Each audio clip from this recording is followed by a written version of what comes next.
Sahabat obrolan ibu-ibu yang terkasih dimanapun Anda berada, salam sehat dan penuh sukacita untuk kita semua.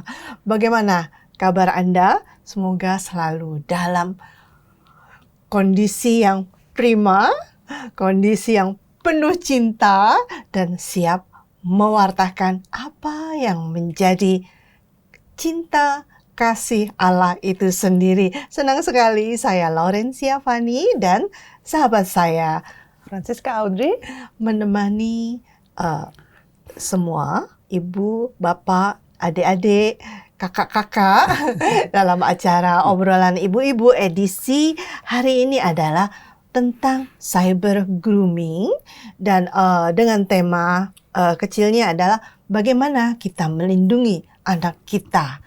Seperti yang kita sudah siarkan untuk bulan lalu ya Audrey ya.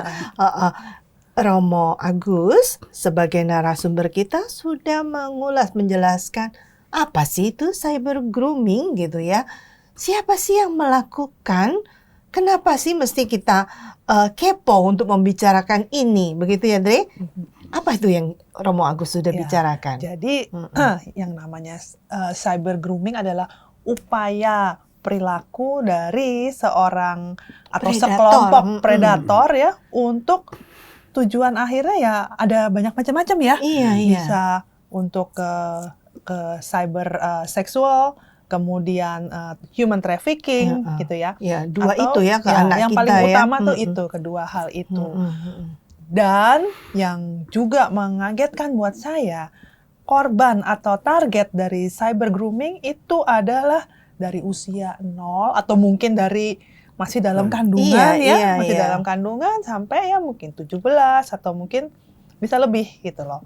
Jadi kita seringkali tidak sadar bahwa anak kita menjadi korban atau calon korban dari cyber grooming tersebut karena kita merasa bahwa anak kita baik-baik aja kok, nggak ada masalah dengan anak kita karena segala upaya yang dilakukan atau namanya juga cyber grooming. Jadi secara perlahan predator tersebut masuk ke dalam kehidupan pribadi sang anak untuk nantinya untuk mengambil data dari anak tersebut yang bisa dipakai untuk tujuan-tujuan yang kurang baik gitu ya. Mungkin ada lagi yang mau ditambahkan? Tidak baik sama sekali ya Audrey ya.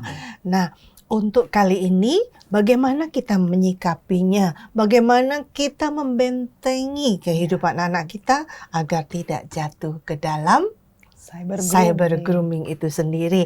Masih bersama kita Romo Agus Duka SVD. Selamat datang Romo. Ini untuk kali kedua ya. Ini kita ketemu lagi ya. Sebulan. Kita melanjutkan percakapan kita yang bulan lalu ya Romo ya. Untuk kali ini kita sudah mengetahui nih ya kelakuan predator ya Romo ya. Nah sekarang akan lebih ke arah bagaimana sih Romo untuk menangkap itu semua. Karena ya seperti yang Romo katakan waktu bulan lalu bahwa itu semua terkait dengan wawasan dan pengetahuan dari orang tua itu sendiri sebagai inti ya, tanggung jawab inti terhadap anak. Silakan Romo. Oke, baik. Jadi sekarang poin yang kita perlu bicara dari cyber grooming ini bagaimana tanggapan kita untuk mengatasi persoalan ini, cyber grooming. Umumnya persoalan itu jauh lebih besar daripada solusi yang mau kita berikan, tapi prinsip kita adalah sekecil apapun solusi yang kita berikan lebih berguna daripada sama sekali tidak berbuat apa-apa. Dan itu yang paling penting. Karena mengejar teknologi memang agak sulit. Teknologi biasa berlari lebih cepat daripada kita yang mengejar kita dari merangkak belakang merangkak. Tapi bahwa apapun terjadi kita tidak harus berpangku tangan, kita tetap berusaha untuk berbuat sekecil apapun. Yang penting dibuat secara bareng-bareng sama-sama, itu saya sangka bisa. Untuk mengatasi saya lihat ada beberapa lembaga yang penting yang harus turut terlibat. Pertama di dalam mengatasi ini, pertama orang tua, lalu yang kedua lembaga-lembaga pendidikan, sekolah, lalu pemerintah dan gereja. Keempat lembaga harus terlibat. Semuanya itu bisa kita kategorikan dalam kelompok masyarakat, tapi masing-masing punya peranan tertentu. Peran paling kunci adalah orang tua, karena anak hidup paling pertama itu hidup bersama dengan orang tua. Dan paling banyak loh, Pak, Banyak. waktunya paling panjang paling ya. banyak Bang, ya. di orang tua, dan di situ bisa ada pendidikan formal dan informal, semua ada di dalam keluarga. Yeah. Sehingga itu potensi yang paling baik, di mana orang tua harus memberikan bimbingan kepada anak itu. Seperti yang sudah bulan yang lalu saya sampaikan, ada satu poin itu, apa yang kalau melihat ada upaya seperti itu, atau paling kurang anak kalau sudah masuk dalam ini terlibat dalam ini menjadi victim dari cyber grooming, itu berarti ada beberapa perilaku yang berubah, perilaku menjadi murung, mulai menyendiri karena dia dipisahkan dari keluarga dan dari ibu, bapak dan juga teman-teman, dan itu pemisahan itu dengan satu intensio, dengan maksud tertentu oleh para predator untuk bisa mengambil alih peranan orang tua dan kawan terhadap dia, dan itu cara untuk memanipulasi anak. Dan gejala-gejala itu kalau sudah nampak, itu orang tua harus mulai waspada itu. Makanya yang bulan lalu saya mengatakan ada dua hal yang penting itu. Yang paling pertama, keterlibatan, kegembiraannya harus menjadi kegembiraan orang tua, dan kecemasan anak harus menjadi kecemasan orang tua. Ini penting sekali. Panggilan untuk menjadi orang tua yang bertanggung jawab terhadap anak adalah itu. Mengambil bagian dalam seluruh hidup anak, mengambil bagian dalam penderitaan anak, mengambil bagian dalam kegembiraan anak juga. Supaya kita jangan merasa bahwa anak sekarang bergembira dan sebagainya, lalu kita bilang sudah, anak udah senang kan, sudah begini, untuk apa terlibat, yang penting dia happy-happy, lalu aku urusan yang lain. Itu nggak boleh juga, karena yang dia happy itu happy dengan alasan seperti apa. Bisa jadi satu kegembiraan yang bukan murni begitu, tapi kegembiraan yang semacam dibohongin dan sebagainya. Nah, gitu juga kalau kesan di mana dia mulai merasa murung, bersedih dan sebagainya, cepat datang dan kelola situasi batin itu. Jangan tunggu-tunggu dan jangan menyerahkan kepada babysitter, jangan menyerahkan kepada ini sekolah, gadget atau yang lain, tapi orang tua harus lebih dulu datang untuk melihat persisnya apa itu. Lalu yang sekolah, sesudah orang tua ke sekolah itu lebih kepada formal ya, pendidikan formal. Dalam pendidikan formal itu mungkin di lembaga pendidikan itu menggunakan literasi digital. Jadi program-program dari pemerintah itu baik dilaksanakan, tapi program khusus sekolah-sekolah, khususnya sekolah Katolik dan sekolah swasta, hal ini harus diangkat untuk dengan literasi digital. Bagaimana anak dibimbing untuk dapat bertingkah laku yang baik, tidak bully dan sebagainya di sekolah. Apalagi penggunaan media sosial yang baik dan sebagainya.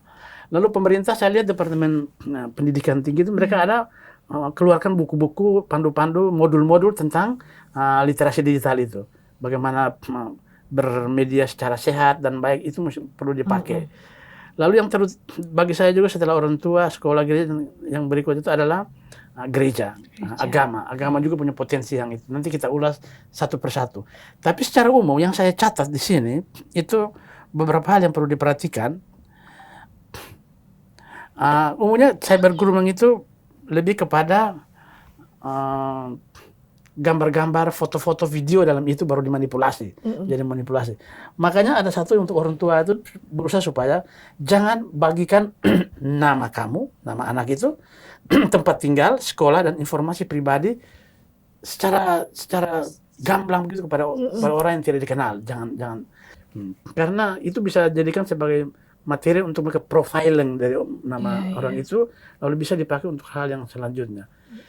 Seperti yang bulan lalu kita bicarakan, bahwa kalau ada hal-hal seperti itu yang mau disampaikan kepada keluarga, buat satu blog atau grup keluarga.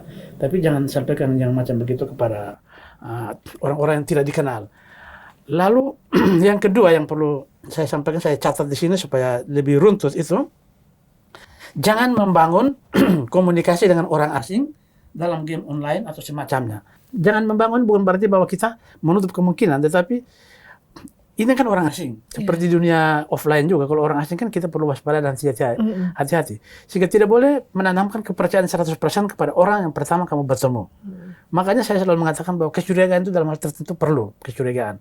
Supaya kita jangan begitu percaya kepada orang, sampai orang asing yang tidak itu juga kita. Karena kepercayaan kita digunakan oleh orang untuk memanipulasi kita. Itu penting sekali. Jadi ini penting supaya kita melihat bahwa kalau ada orang di dalam dunia cyber dan sebagainya mulai kontak, kita boleh membalas kontaknya. Tetapi kalau sudah mulai bertanya dan jawabannya itu sedapat mungkin, kalau anak dapat begitu, sering kembali tanya kepada orang tuanya. Bahwa ini saya ditanya sudah lebih dari 5 pertanyaan ini. Apakah saya menjawab atau tidak? Atau orang tua sering bertanya juga kepada anak. Dalam bergulat atau bergumul di dalam media sosial, apakah kamu mendapat bertemu dengan banyak orang enggak? Orang-orang itu bertanya tentang apa saja. Persoalan-persoalan yang mereka sampaikan kepada kamu apa saja. Apakah kamu pernah diundang untuk makan bersama? Apakah kamu diundang untuk begini? Semua ditanyakan untuk, kalau mereka berusaha predator memprofiling kita, kita juga berusaha untuk memprofiling jenis predator macam apa yang ada ini. Ya, dengan demikian, ya. Dan itu peran orang tua itu yang paling penting di situ. Itu yang bagi saya sangka perlu dipertimbangkan betul-betul supaya kita tidak membiarkan anak-anak kita diberikan kepada tanggung jawab orang lain, tapi tanggung jawab kita sendiri. Lalu untuk secara teknis itu kan kita ada parental control juga kan dalam situ. Mungkin itu dihidupkan kembali dan untuk anak-anak yang remaja pasti mereka nggak suka. Tapi anak-anak yang masih kecil itu sebaiknya dibuat itu supaya mereka jangan klik gini langsung tidak lama muncul dan ternyata ada predator di dalam. Macam begitu. Parental control itu penting di dalamnya juga. Dan saya lihat di bidang agama, gereja Katolik itu ada sih tentang kegiatan-kegiatan seperti itu, hanya belum optimal. Nanti mungkin masih mau bertanya apakah masih mau perlu tentang yang saya jelaskan ini, atau perlu nanti gereja saya akan tambahkan orang gereja. Karena kita untuk orang Katolik ini, orang tua dan gereja itu harus lebih diutamakan baru sekolah. Bagi saya. Iya, Romo. Nah, itu kalau orang tua ya, saya dari sisi orang tua nih Romo ya. Kalau anaknya emang kecenderungannya memang seperti itu, bawaannya diem kayak begitu, itu susah loh controllingnya. Ada tips gitu Romo? Iya, jadi ada yang bawaannya itu bawaannya diam. Memang biasanya bawaan yang diam itu bahaya sekali karena dia itu menjadi objek sasar untuk nanti cerewet di dunia online. Yang tadi dalam itu saya singgung juga bahwa target sasar dari predator itu mencari anak-anak yang diam dalam kehidupan sosial. Karena diam berarti bukan mereka tidak mau, tapi mereka sebentar memendam sesuatu. Yang dipendam itu mereka tidak mampu untuk melampiaskan dalam dunia sosial fisik. Tetapi nanti dalam dunia online itu mereka lebih cerewet dari mereka yang di dalam. Dan itu yang paling bahaya. Introvert secara offline. Itu yang nanti paling bahaya, karena nanti mereka akan pada saat bertemu di online, segala yang dia rencana mau sampaikan tapi tidak tersalurkan di dunia offline akan disampaikan semuanya dalam dunia online. Bahaya banget. Dan itu yang paling bahaya. Dan yang diam itu yang harus lebih banyak diperhatikan. Orang tua harus lebih berperan untuk membaweli ya. Bisa tanya, itu diam itu. Karena diam itu bukan saja sekali pembawaan kita, tapi itu dia sebentar memendamkan sesuatu yang tidak mampu untuk disampaikan secara publik. Dan itu terjadi di dunia biasa juga kan. Banyak yang diam dan sebagainya di rumah begitu, tapi nanti di tempat lain cerewetnya bukan main, macam gitu. Jadi pada dasarnya nggak ada orang yang diam ya, Mo. Jadi pada dasarnya. Pada dasarnya kan kamu bilang gitu kan, kalau kita diam dalam reality, dalam offline, nanti akan cerewet di dunia online gitu kan. Jadi pada dasarnya nggak ada orang yang diam ya, Mo. Diam offline, semua orang ingin menyatakan diri. Itu grooming itu sebenarnya artinya begitu. Jadi bagaimana saya mempresentasikan diri depan publik tempat pengakuan. Kita akan puas kalau kita diakui secara publik. Kepuasan psikologis kita itu kan kalau saya diakui di depan publik bahwa saya gini, begitu. Makanya orang selalu mengatakan bahwa kalau ini supaya pengakuan, supaya engkau harus tampil di depan publik. Kalau tidak tampil di depan publik dianggap tidak ada. Maka saya harus berusaha untuk selalu tampil di depan publik. Dan untuk tampil di depan publik itu harus mendapat pengakuan.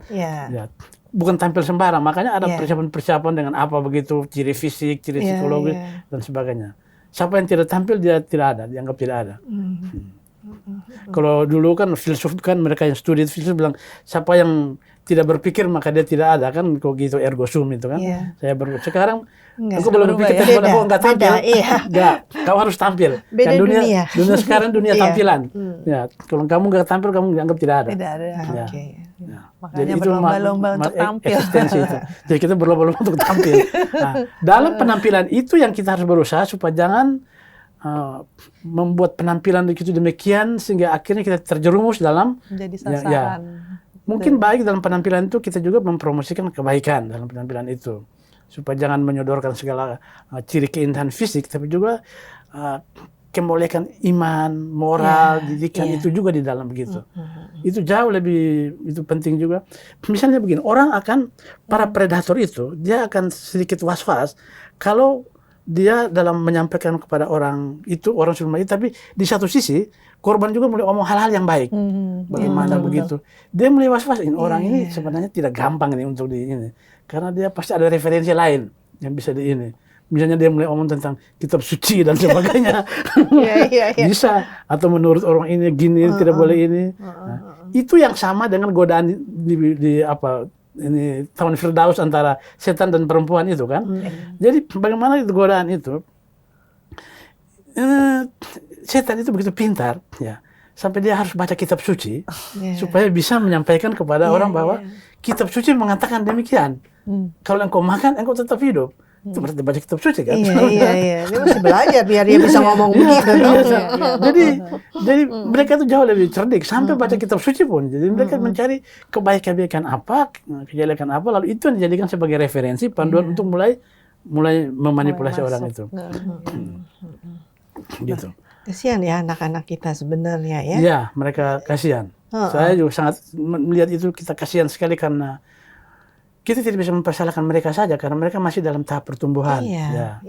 Ya, macam tadi Audrey cerita bahwa dalam kehidupan itu kan orang mulai datang mulai menggoda kan dengan cara tapi tiba-tiba saya sadar bahwa ini ternyata sudah ini. Itu untuk kita yang dewasa masih jalan pikiran, tapi anak-anak mereka nggak bisa itu, harus ada bimbingan. Makanya peran orang tua itu untuk yang macam tadi, cerita macam tadi diceritakan kepada anak. Bahwa saya pernah mengalami begini, dan dalam perjalanan itu saya sadar bahwa ternyata ini salah, ada sesuatu. Dan kalau kamu rasa bimbang, langsung tanya kepada bapak dan mama. Jangan mengambil keputusan dalam kebimbangan itu, nanti kamu jatuh. Mereka mungkin kalau anak-anak itu bukan merasa bimbang, sudah terpesona loh Romo. Terus udah pesona, udah lupa semuanya ya. Ya, terpesona karena orang yang itu kan tadi kan bilang lebih licik kan, mereka membuat mereka membuat diri supaya mempesona orang. Mereka terpesona terhadap itu. Kalau udah terpesona udah deh nggak mau mendengar omongan orang lain gitu, termasuk orang tua dan segala macam. Tapi kalau yang saya bisa tangkep ya, jadi sedari dini kita harus tanamkan kebaikan-kebaikan kepada anak-anak ya. Jadi dalam arti kalau kita menanamkan kebaikan ke anak dalam wawasan atau dalam berperilaku itu selalu tampil dan mereka selalu sehingga itu bisa membantu anak kita untuk membentengi dari predator-predator itu kepercayaan diri ya, Dri ya. Dengan kebaikan, dengan hanya kepercayaan diri dan dia mempunyai mengalami kebaikan, memiliki kebaikan, dengan demikian dia bisa membagikan sehingga si predator itu pada saat mau menyerang anak itu jadi mikir-mikir gitu ya, seperti tadi yang Romo katakan gitu ya Romo ya. Dan itu penting itu dari ini contoh hidup dari orang tua kan. Kalau dia mengalami kekerasan dia akan juga berbuat kekerasan. Kalau dia merasa tidak diperhatikan dia juga tidak akan memperhatikan orang tua, mungkin macam gitu. Sehingga kepedulian itu penting, tapi jangan peduli anak itu kan semakin dewasa dia tidak ingin agar dia selalu dipeduli oleh orang tua. Semakin itu. Makanya kita mempeduli misalnya dalam umur 1-2 tahun peduli 100% memang. Tapi makin lama di samping peduli tapi membiarkan dia juga untuk berkembang sesuai dengan dia punya itu. Karena semakin kita mau peduli kelebihan nanti dia menjadi tidak percaya kepada kita, macam begitu. Dan itu yang penting. Tetapi selalu membimbing. Tugas orang tua sebenarnya membantu supaya jangan membentengi saya tapi membantu dia supaya dia bisa sesuatu yang benar. Dan inilah peranan gerejanya saya sangka itu. Gereja juga saya kalau berpikir tentang gereja Katolik itu agama yang paling peduli dengan kehidupan manusia dalam kaitan dengan media sosial, dalam kaitan dengan dunia media. Kita mulai dengan misalnya tulisannya. Waktu masih ingat itu menciptakan ini percetakan itu oleh Gutenberg, revolusi Gutenberg kan tahun 1459. Waktu itu mulai dengan percetakan pertama kali mulai dicetak. Yang dicetak paling pertama, kata yang dicetak paling pertama di dunia itu kan Kitab Kejadian. Pada mulanya Allah menciptakan langit dan bumi. Jadi tulisan pertama itu dari kitab suci. Jadi hubungan antara gereja, agama dengan dunia media itu sangat kuat. Waktu orang mulai dapat ini internet dan sebagainya, dan SMS yang paling pertama di dunia terjadi itu SMS mengatakan ini Merry Christmas, jadi bukan omong yang lain. Jadi kalau waktu cetak percetakan pertama Allah menciptakan langit dan bumi, SMS paling pertama di dunia itu tentang selamat Natal dan sebagainya. Jadi itu hubungan-hubungan yang macam begitu itu harus direfleksikan supaya gereja sekarang, agama sekarang itu mereka jangan anggap sepele saja tentang itu, karena dunia jalan begitu, tapi gereja bersifat melarang. Tapi tadi kita katakan tidak ada solusi alternatif apa yang harus dibutuhkan orang macam begitu, supaya kita jangan menjadi pengkritik, tapi kita mau buat apa. Makanya bagi saya itu ini kita pergi kepada peran gereja ya. Untuk dari tingkat dokumen dan buku itu banyak sekali kita. Setiap tahun itu ada Hari Komunikasi Sosial Sedunia. Dan Hari Komunikasi Sosial Sedunia itu Paus memberikan surat gembala kepada semua orang. Ya. Dan ada itu setiap tahun, mulai dari tahun 66. Itu tuh setiap tahun ada Hari Komunikasi Sosial Sedunia, itu disampaikan buku-buku. Dan yang tahun terakhir ini, tahun 2024 ini, tema dari Hari Komunikasi itu tentang kecerdasan buatan dan ini kebijakan hati. Itu berarti bahwa gereja sudah peduli terhadap yang kita bicarakan sekarang ini. Hanya masih dalam tataran para pengambil kebijakan. Tapi belum turun sampai keluarga, anak sekolah, ini semua belum.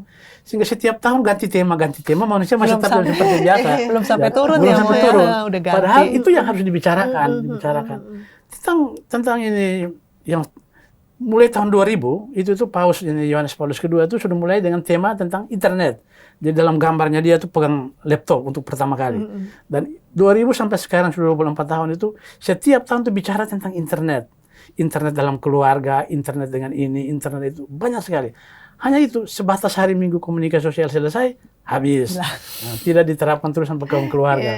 Ya, maka itu yang perlu supaya mungkin katekese atau kelompok-kelompok pastoral atau WKRI dan sebagainya itu supaya ya bisa bergerak harusnya ya. Harus, ini kan kelompok perempuan kan, itu yang harus. Bagaimana kita membuat ini supaya anak-anak kita generasi anak kita ini bisa sadar tentang ini penggunaan media sosial yang benar dan sehat model macam begitu kan. Karena kalau kita omong tentang anak-anak ini kalau kasih kepada para pemimpin gereja yang kebanyakan laki-laki itu ya minta maaf tapi minat untuk anak itu pasti ini. Tapi kalau kasih ke suster, kasih ke ibu-ibu BK, kasih ke itu, mungkin dampaknya jauh lebih karena beda ya dikasihkan kita beda. Daripada kasih pastor paroki tidak minat urus anak dan sebagainya kan. Jadi itu yang perlu kita apakan menurut saya seperti itu. Dari digital itu, literasi digital itu yang juga penting. Cara bagaimana apa yang baik. Buku-buku pedoman banyak sekali, tinggal mau dilaksanakan atau enggak. Jangan cuma wacana, ayo ya, apa?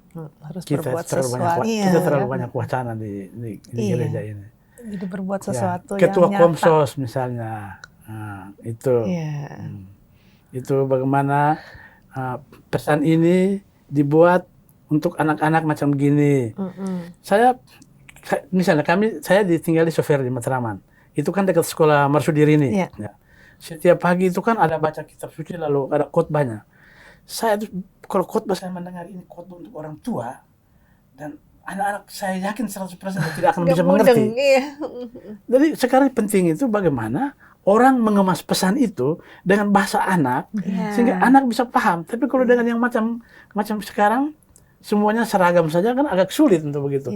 Dan itu yang kita kurang kalau dibandingkan dengan ini tentang ini Islam dan Protestan itu mereka hebat itu untuk ini bagaimana literasi digital kepada anak-anak. Ada orang-orang tertentu yang diberikan tugas dan tanggung jawab untuk menyusun modul-modul yang diterapkan untuk anak-anak dan sebagainya. Kita nggak ada. Pastoral keluarga harus buat itu. Secara kita dalam bentuk belum. Kita orang pertama yang promosi tentang itu, tapi tataran dia masih pada level atas, level surat gembala, surat ini, surat itu, buku di obor, ada banyak tentang gereja dan internet, keluarga dan internet. Ada banyak sekali buku-buku di obor itu. Tapi Coba itu dibuat dalam bentuk TikTok misalnya. Bagaimana dibahasakan tentang peranan internet itu tapi lewat TikTok atau lewat ini. Sehingga mereka di dalam. Atau dibuat dalam game. Game-game Katolik tentang sejarah Yesus masih kecil dan sebagainya. Ya. Daripada cerita-cerita yang ambil Ipin Upin yang ngomong tentang itu. Tapi kita bisa juga Ipin Upin tapi tentang bagaimana bermedia sosial yang baik di kalangan kita di dalam itu. Sehingga baik isinya untuk anak-anak dan remaja maupun dia punya metodologinya untuk anak dan remaja. Macam gitu. Sehingga kita tidak campur aduk antara yang anak kecil dan orang dewasa. Sudah siap kan bikin? Kalau bukan kita, kalau juga. enggak mereka yang kita tarik gitu. Makanya harusnya ya. Ibu-ibu yang dalam obrolan ini coba dekati itu. Para pemangku gereja kepentingan, para romo yang itu ketua-ketua komsos di lingkungan di paroki.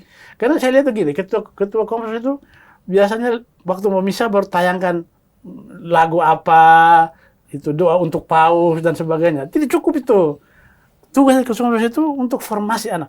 Hari Komsos sedunia, Hari Komunikasi Sosial Dunia peranan ada 3. Yang pertama, merayakan komunikasi di antara keluarga. Lalu yang kedua, ini literasi digital untuk ini berbagai lapisan dalam paroki. Dan yang ketiga, derma. Jadi biasa ada kolekte Komsos itu. Kolekte Komsos itu nanti digabungkan di seluruh paroki, lalu dibawa datang ke keuskupan, digabungkan, dan dijadikan sebagai modal untuk pelatihan-pelatihan, formasi penyadaran bermedia untuk sekolah-sekolah Katolik. Itu ada 3 hal yang ada tertulis dalam dokumen Inter Mirifica ya. Dokumen Inter Mirifica itu dokumen dari Konsili Vatikan kedua yang diterbitkan tahun 65. Dalamnya bilang begini, nomor 19. Hari Komunikasi Sosial Dunia tiap tahun, apa yang harus dibuat? Ada 3 hal. Yang pertama, kamu merayakan misa untuk keluarga-keluarga. Lalu yang kedua, uang kolekte waktu hari Minggu komunikasi itu dikumpulkan dipakai untuk pembinaan literasi komunikasi itu keluarga. Untuk orang-orang Katolik. Dan yang ketiga itu literasi digital tadi. Ya, itu yang harus diketahui, tapi kita belum sampai tahap itulah. Ya. Dan ini saya harus supaya ibu-ibu ini mesti jadi. Atau dibuat semacam satu pertemuan para ibu secara semacam bukan seminar tapi lokakarya. Lalu kita membuat rekomendasi, lalu bawa rekomendasi bersama bareng-bareng pergi kasih di keuskupan. Ini kami punya rekomendasi. Apa yang kamu mau buat untuk ketua komsos, untuk gitu kan? Atau bagian katekese. Ya, begitu. Kita masih punya banyak tugas ya, kita sebagai orang Katolik masih punya banyak sekali tugas untuk anak-anak muda kita ya, untuk gitu ya. Baik. Tapi kalau Romo untuk pembelajaran atau mengkatekese ke arah sana boleh dibilang belum gitu ya. Tapi untuk perlindungan dan pembinaan jika sudah ternyata kena, apakah sudah dilakukan oleh gereja? Nah, itu yang tadi kita kalau persiapan saja belum, kita belum bisa bermimpi untuk apa solusi yang kita begitu. Jadi selama ini yang ada pembinaan itu dari negara atau negara pribadi? pun ada, gereja itu sebatas imbauan. Ya, ada himbauan begini, ada himbauan ini, dan terbitan di media itu. Ada 1-2 pastor yang punya minat lalu kumpul orang untuk mulai kita latihan-latihan seperti ini, tapi tidak secara kelembagaan. Hanya minat-minat pribadi. Dan untuk anak macam begitu, bagi saya jangan gunakan pastor, gunakan guru-guru katekes atau guru sekolah minggu itu. Karena mereka omong itu lebih menyentuh pada anak-anak daripada nanti kalau macam kami begini kan bisa omong dengan para ibu tapi ke anak-anak kita nggak tahu bahasa anak-anak. Nanti kita omong sangat formal, anak nggak ngerti macam-macam begitu. Jadi itu yang harus dibuat. Kalau tidak, dan dalam bentuk narasi lah, menceritakan kisah-kisah seperti begitu. Dan langsung itu kita tidak, dan harus dibuat karena ini kita macam tadi solusinya apa? Kita tidak ada solusi karena kita belum mau untuk minat ya macam begitu. Kalau saya tangkap kita tidak boleh memusuhi digital ya Romo, karena kita tetap butuh dan perkembangan tetap selalu dunia digital itu berkembang dengan sangat pesat ya. Kalau kita nggak mengikuti kita akan tertinggal. Cuman bagaimana kita menyikapi dan menggunakan itu dalam merangkul anak-anak kita gitu ya Romo ya, dalam memberikan. Itu persis seperti yang disampaikan dalam ini surat Paus untuk Hari Komsos Dunia 2004. Dia poin pertama, media komunikasi adalah anugerah Allah. mantap itu omongan kan. Iya, luar biasa. Kita tadi omongkan dia buat begini, rusak gini, rusak semua. Iya. Tapi poin dari gereja adalah media komunikasi itu anugerah Allah. Allah memberikan itu untuk kemaslahatan kamu, untuk kebijakan kamu. Kenapa rusak? Karena kamu menyalahgunakan dia. Jadi bagaimana orang sudah menyalahgunakan itu, gereja menggunakan itu untuk menyampaikan hal-hal yang baik kepada orang. Itu yang paling penting. Dan berhubungan dengan ini media digital dan semuanya itu. Tadi kita ngomong tentang kecerdasan artifisial kan, dan segala macam kecerdasan itu, menurut Paus dia bilang semua itu pintar ini. Mereka ada kecerdasan sampai kognitif juga. Bisa membuat ini misalnya. Kita klik lalu suruh cari jalan yang terdekat sampai di sini, dia bisa tentukan. Tetapi dalam pandangan gereja, media digital itu pintar sekali tapi tidak punya hati atau belum punya hati. Dan itu yang membedakan dengan manusia, karena kita masih punya hati dan kehendak yang bisa memutuskan dan mempertimbangkan segala yang baik dan yang tidak baik. Kalau media, walaupun dia pintar, tapi pintar yang disetting. Bahwa engkau pintar sebatas itu. Yang bagian ini engkau enggak. Tapi manusia enggak. Kita sudah dirancangkan kepintaran kita bilang IQ, tetapi masih punya kehendak untuk bisa memilih. Saya pilih ini yang baik atau tidak. Jadi bukan benar atau salah, tetapi baik atau tidak itu masih. Dan itu hati ya. Makanya Paus dia bilang kecerdasan buatan itu sangat pintar, bisa hampir mengalahkan kecerdasan manusia sendiri, dimensi kognitifnya tinggi, tapi dia belum memiliki hati untuk bisa mencintai orang. Dan hanya mencintai orang hanya manusia saja yang bisa mencintai. Jadi kita mencintai bukan berdasarkan insting, tapi mencintai karena hati kita itu. Begitu. Tugas kita banyak deh. Kita sebagai orang tua, banyak sekali deh untuk melindungi anak-anak kita sih. Tapi banyak. Ini dari sisi digital saja ini, belum dari sisi yang lain kan. Begitu. Tapi jangan sedih lah, Van. Enggak kita sedih. harus semangat seperti bukan antipati juga tidak. Ya, seperti itu rahmat kan ya, Romo harus disyukuri gitu, syukuri. Dipergunakan sebatas benar-benar bermanfaat untuk kehidupan kesinambungan yang lebih baik. Harusnya begitu. Ya, tapi jangan dilupakan kan ada anak-anak gelap itu loh, Romo. Itu kan selalu ada, tapi kita harus anggap itu sebagai sisi gelapnya. Jadi dia bukan substansinya. Yang selalu macam lalat liar gitu yang selalu mengganggu. Menjadi pemicu kita untuk maju ya, Mo ya. Juga ya, misalnya. Dia itu yang menjadi pemicu. Kita kalau tidak ditantang kita tidak berpikir kan. Yang macam berpikir. Hanya kita tidak berpikir untuk mencari jalan untuk mengatasi masalah, tapi pikiran kita ke arah untuk menjerumuskan diri ke dalam pola itu. Itu yang menjadi masalah untuk kita sekarang. Dan tidak banyak orang loh yang begitu. Dan biasanya kegembiraan kita itu justru yang hal-hal yang begitu. Jalan ke surga itu biasanya menderita, jalan ke neraka itu membahagiakan. Makanya berjuang. Itu ciri-cirinya. Kenapa orang ke sana jalan neraka, makanya orang suka kan? Gitu. Sudah menderita Pak? Aku tak mau. Mending lebih ke neraka daripada ke surga kan?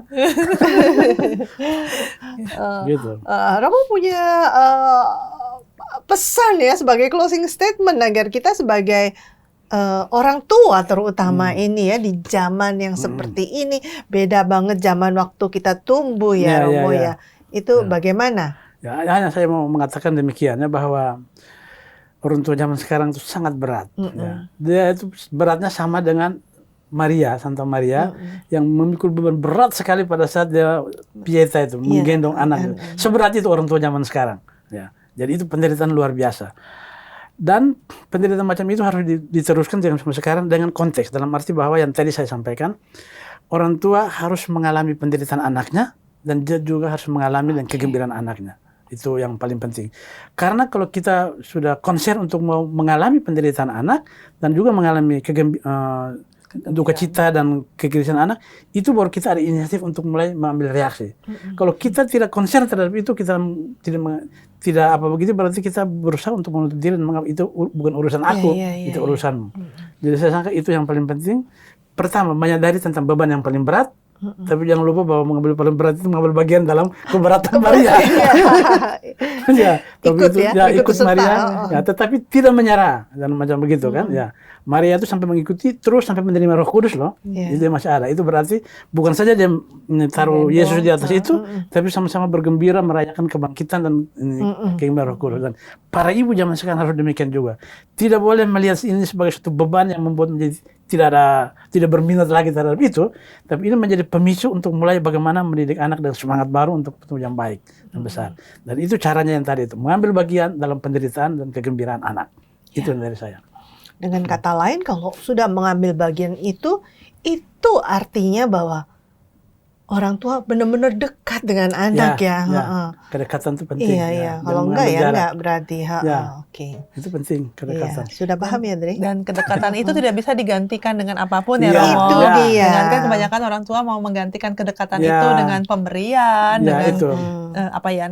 dunia digital atau apapun yang lain, itu tidak bisa menggantikan ya, sampai kapanpun ya, Romo ya. Itu tidak bisa. Itu prinsipnya bahwa kedekatan orang tua dan anak itu yang hakiki dan tidak bisa tak tergantikan itu. Iya.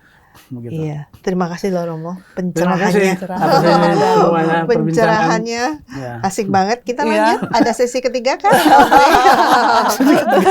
Nanti kita lihat perkembangan dunia bagaimana gitu ya. Oke, boleh bisa diatur, Romo. Baik sahabat obrolan ibu-ibu yang terkasih, sampai di sini perjumpaan kita. Romo Agus, saya Laurencia Fani, dan sahabat saya Francisca Audrey pamit undur diri, dan kami tentu berharap bahwa obrolan ini berguna dan menginspirasi Anda semua. Oh ya, buat sahabat, jika mau sharing pengalaman, mungkin ada anaknya pernah mengalami cyber grooming atau human trafficking atau apapun, silahkan loh menulis di komen. Ya, Nanti kita tunggu ya inputannya. Ya. Baik, terima kasih untuk kesetiaan Anda semua bersama kami di sepanjang acara ini. Senang hati berbagi pengetahuan melalui acara obrolan ibu-ibu kali ini. Sampai jumpa, Tuhan memberkati.